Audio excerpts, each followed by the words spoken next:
Hello दोस्तों, आज का चैप्टर है our environment. Environment means our surroundings और उसमें air, water, sunlight and soil जैसे फिजिकल कंपोनेंट्स प्रेजेंट होते हैं और all the living organisms like plants, animals, microbes and हमारे जैसे ह्यूमंस भी एग्जिस्ट करते हैं। अब ये all the living organisms and physical components एक साथ है तो वो एक दूसरे के साथ इंटरेक्ट करके एक पर्टिकुलर सिस्टम बनाएंगे जिसे हम कहेंगे इको सिस्टम। इकोसिस्टम में दो तरह के कंपोनेंट्स होते हैं। पहला है बायोटिक कंपोनेंट्स, इसमें biotic means all the living organisms. दूसरा है एबायोटिक कंपोनेंट्स, जिसमें एबायोटिक का मीनिंग होता है non living things such as air, water, soil, sunlight and minerals. आप यहाँ पे ये भी कह सकते हो कि बायोटिक एंड एबायोटिक कंपोनेंट्स के इंट्रैक्शन से जो भी सिस्टम बनता है उसे हम कहेंगे इकोसिस्टम। इकोसिस्टम दो तरह की होती है, natural ecosystem and artificial ecosystem. Natural ecosystem means जो नेचुरली प्रेजेंट है, like forest ecosystem, grassland ecosystem, pond ecosystem and river ecosystem. Artificial ecosystem means जो ह्यूमन ने खुद डेवलप किया है, like garden, crop field, farms etcetera. Now, body components of an ecosystem is a community of different interdependent populations. Means different organisms एक दूसरे के ऊपर dependent होते हैं, like food के लिए। Body components include three types of organisms. Producer organisms means वो food को प्रोड्यूस करते हैं। फॉर एग्जाम्पल प्लांट्स, तो इसे ऑटोट्रॉफ्स भी कहा जाता है। Auto means self, trophs means feeding mechanism. दूसरा है consumer organisms, means they consume other organisms as a food, तो इसे हिट्रोट्रॉप्स भी कहा जाता है। Hetero means different organisms and trophs means feeding mechanism, means दूसरे ऑर्गेनिजम्स को खाना। तीसरा है डिकम्पोजर ऑर्गेनिजम्स और saprotrophs, means they live on dead and decay materials, मतलब कि वो सड़ा गला हुआ एनिमल्स या तो फिर प्लांट पार्ट कंज्यूम करते हैं। For example fungi and bacteria. Plants photosynthesis की मदद से अपना खाना खुद बनाते हैं, इसलिए इन्हें प्रोड्यूसर ऑर्गेनिजम्स भी कहा जाता है। कंज्यूमर ऑर्गेनिजम्स थ्री टाइप्स के होते हैं। फर्स्ट है हर्बीवर, जो सिर्फ प्लांट ही खाते हैं, like deer and cattle. Second है कार्निवोर, जो सिर्फ मीट ही खाते हैं, for example lion and hawk. Third है ओमनिवोर, यहाँ पे ओमनी मीन्स एवरीथिंग, मतलब कि जो organisms plants and animal based food खाते हैं वो, for example we humans and crow. Last है decomposer organisms, they decompose dead bodies of plants and animals, इसलिए इन्हें एनवायरमेंट क्लीनिंग एजेंट भी कहा जाता है, for example fungi and bacteria. Next topic is the food chain. Food का मतलब है खाना और इनसे बनी chain means food chain, the sequence of living organisms in a particular region like grassland in which one organism eat another organism as a food is called food chain। यहाँ पे हम फूड को एज एन एनर्जी भी consider करेंगे, क्योंकि food से ही हमें और सारे ऑर्गेनिज्म को ताकत यानी कि एनर्जी मिलती है। अब ये फूड चेन एक तरह की चेन है, तो यहाँ पे फूड यूनिडायरेक्शनल में ही ट्रांसफर होता है। किसी भी पर्टिकुलर रीजन का अगर हम फूड चेन स्टडी करें तो हमें वहाँ के डिफरेंट ऑर्गेनिजम्स के बारे में, वो कैसे एक दूसरे के साथ इंटरेक्ट करते हैं उसके बारे में, और उनका एक दूसरे के ऊपर इंटरडिपेंडेंस अच्छी तरह से जान सकते हैं। For example grassland ecosystem. Now there are different types of food chain. अब नंबर ऑफ ऑर्गेनिजम्स के हिसाब से फूड चेन को नाम दिया गया है। अगर 3 ऑर्गेनिजम्स होंगे तो 3 लिंक्ड फूड चेन, 4 होंगे तो 4 लिंक्ड फूड चेन, 5 हो गए तो 5 linked food chain. Now food web.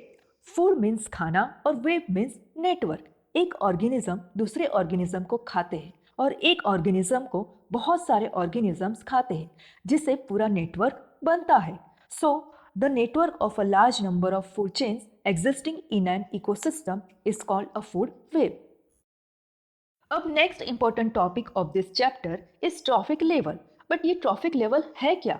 तो the various steps in a food chain at which the transfer of food और energy takes place are called trophic levels. अब food chain में एक organism को दूसरा ऑर्गेनिज्म एज अ फूड खाता है, तो यहाँ पे हम ये कह सकते हैं कि trophic level is equal to feeding level. सबसे पहला ट्रॉफिक लेवल आता है प्लांट्स, बिकॉज वही तो खाना प्रोड्यूस करते हैं। उसके बाद आता है प्लांट खाने वाले herbivore such as rabbit and deer। तीसरे है small carnivore like frog, jackal etcetera. और सबसे लास्ट में आते हैं top carnivores as a fourth trophic level, for example lion and hawk. अब इस डिफरेंट ट्रॉपिक लेवल्स को हम पिरामिड के फॉर्म में भी रिप्रेजेंट कर सकते हैं। यहाँ पे कंज्यूमर्स को डिफरेंट कैटेगरी में क्लासिफाई किया गया है। हर्बीवोर को प्राइमरी कंज्यूमर, स्मॉल कार्निवोर को secondary consumer and top carnivore को tertiary consumer. Now example of trophic level in grassland food chain. Food chain में प्रेजेंट हर एक ऑर्गेनिज्म को आप एक ट्रॉफिक लेवल में कंसिडर कर सकते हो। Grass is producer in first trophic level.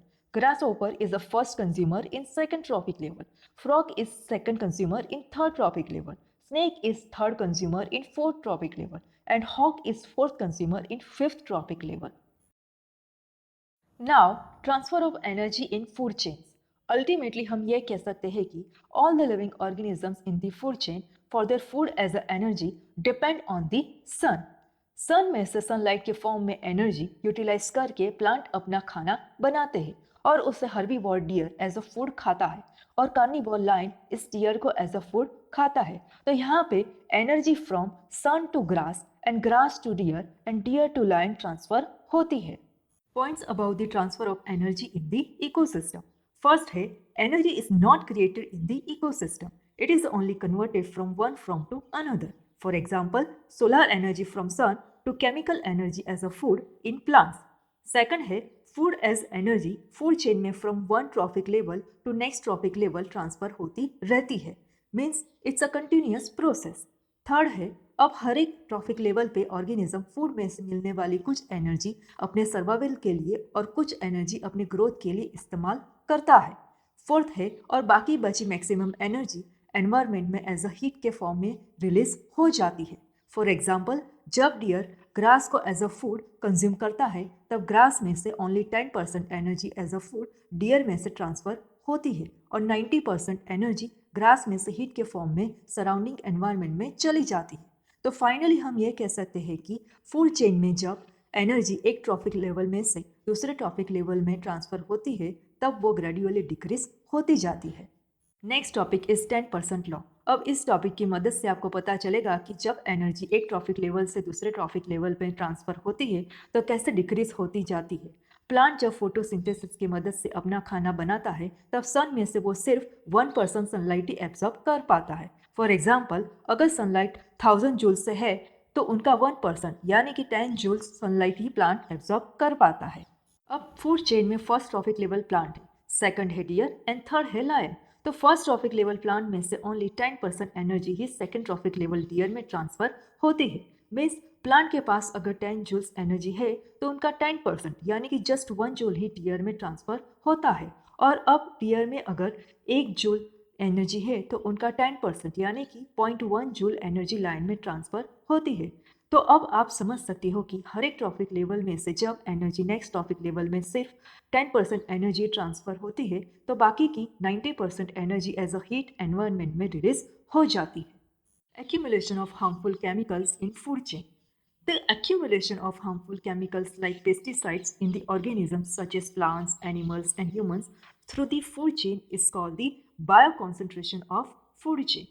But ये पेस्टिसाइड्स प्लांट्स, एनिमल्स एंड हमारी बॉडी में एंटर कैसे करता है, तो आइए समझते हैं इस टॉपिक की मदद से। तो सबसे पहले पेस्टिसाइड्स जैसे केमिकल्स जो हम क्रॉप फील्ड में पेस्ट को कंट्रोल करने के लिए यूज़ करते हैं, तो वो ऐसे केमिकल्स सिर्फ ह्यूमंस के लिए ही नहीं but most of the living organisms के लिए खतरा है।